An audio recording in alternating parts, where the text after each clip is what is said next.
setting yourself up. I've had many friends ruin their fucking lives.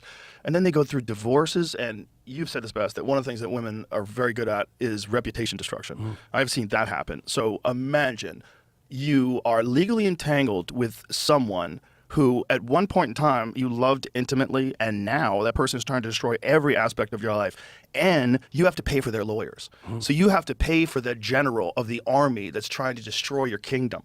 And I've seen this happen to many of my friends. And that is why people are afraid of marriage. That's why people are afraid of commitment. Because the disastrous implications of, like, what can happen if it goes sideways? Like, what can happen if you wind up hating each other? And what can happen if you just lie to yourself and you trick you, like, some of the hesitation that I had for getting married is most of my friends that got married when I was young all went through horrible divorces. When I was on news radio, Dave Foley, Stephen Root, and Phil Hartman were all going through it in different levels of psychosis. Obviously, Phil Hartman's being the worst because his wife shot him when he was leaving her, by the way. He decided to leave her, and he tried to leave her a few times. And she shot him in his sleep, and then she shot herself. It's a horrible, horrible story. But Stephen Root went through it, and they'd confide in me. I'd be like, oh, Jesus Christ.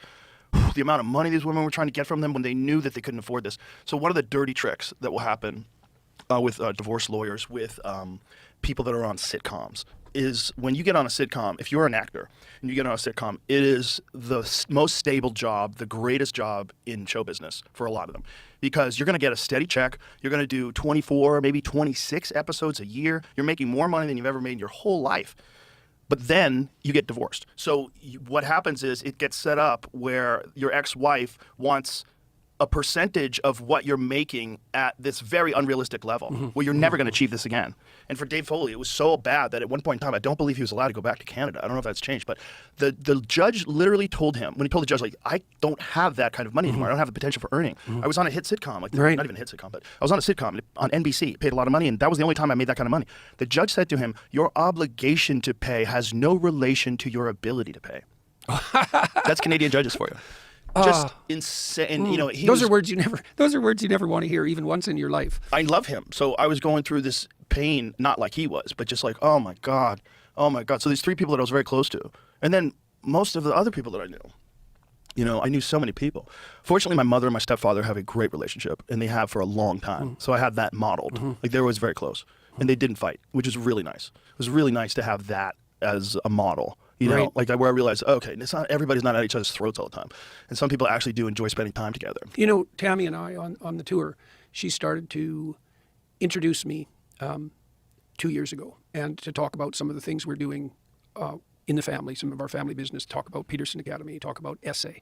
And so she'd go out on the stage. And was that the first time she had ever gone on stage in front of, you do enormous crowds. Yeah, well, so first of all, she did that. And then we replaced the business discussion, because we were just doing an update about the family, and so she'd do that. We replaced that with ads, and then she started to talk. She talked about the rules, say, in 12 Rules for Life, or some of the religious things I've been dealing with lately, and she'd relate that to something in her own life. And then she does the Q&A at the end of the lecture. And part of that was just, she was along with me, and part of that was Michaela was introducing me for a while and then had to go back to her work. And so we slotted Tammy in because it seemed like a good business decision. But one of the things we figured out very quickly that was really a shock to us was that people really liked, especially the Q&As, because what people will offer their questions electronically on this platform called Slido, which is a very good platform for such things.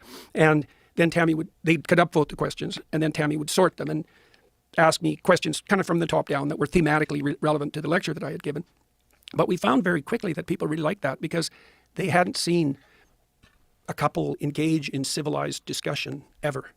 Seriously. Like, it was really, a lot of that out there. It was really shocking, Joe. Like, I was shocked when I first started touring by how demoralized people were. Like, that was really striking and painful to see that on such a mass scale. And then also to see how little encouragement it took to have a really major effect. I mean, there's a positive aspect to that too, but there's also a tragic aspect. It's like, you mean you just need to have some encouragement and that was enough and you never got that, like even once? That's rough when you see that in thousands of people. Right. And it was the same thing. We found it was the same thing with regards to seeing a functional couple, at least even that model, because, Tammy asked me questions and she thinks about the questions, and then sometimes she comments, but not that much. But she actually listens to the answers and she wants to hear the answer. And so, and that dynamic is being played out on stage, and people found that very heartening. And well, that shows you, well, you said, yourself, and this is why I brought it up, because you had the example from your stepfather and your mom of this long-term relationship that worked. I mean, how the hell do you orient yourself if you Right. You haven't seen that anywhere. Right. And then you consider relationships just like all the bad ones, and like you're going to be burdened and locked into that. Did you ever see that video where Alec Baldwin and his wife are on the red carpet and they're being interviewed and they're asking them questions, and the wife starts talking and Alex chimes in about something, and she said, "You're not talking. I'm talking. When I'm talking, you're not talking." On camera.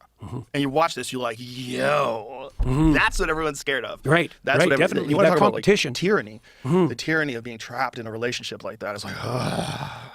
And sometimes one person is so overbearing that the other person just sort of submits to it, right?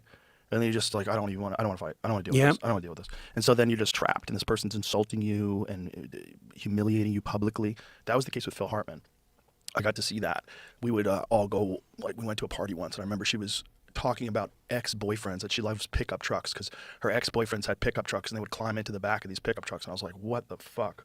But she was doing it on purpose to like make him squirm and make him uncomfortable. And she would say things like, talk about how he's old. Oh, he's old. He doesn't, he doesn't like to do anything. It was just public humiliation in front of friends, you're in this like arena where he can't say anything. Yeah. He can't just go, what the fuck are you talking about? Like, why are you talking to me like that? Like, why are we doing this? He can't do that because he's public and he's out with us. Maybe he should do it anyways. Probably should do it anyways. Yeah, probably. But we're all out, and Phil was all about like appearances. How Right, things looked. right, One of the right, things that he was afraid of with getting married was that he was just starting to break into films, and a lot of the films that he was doing were very like family-friendly films, and it helped that he was a family man.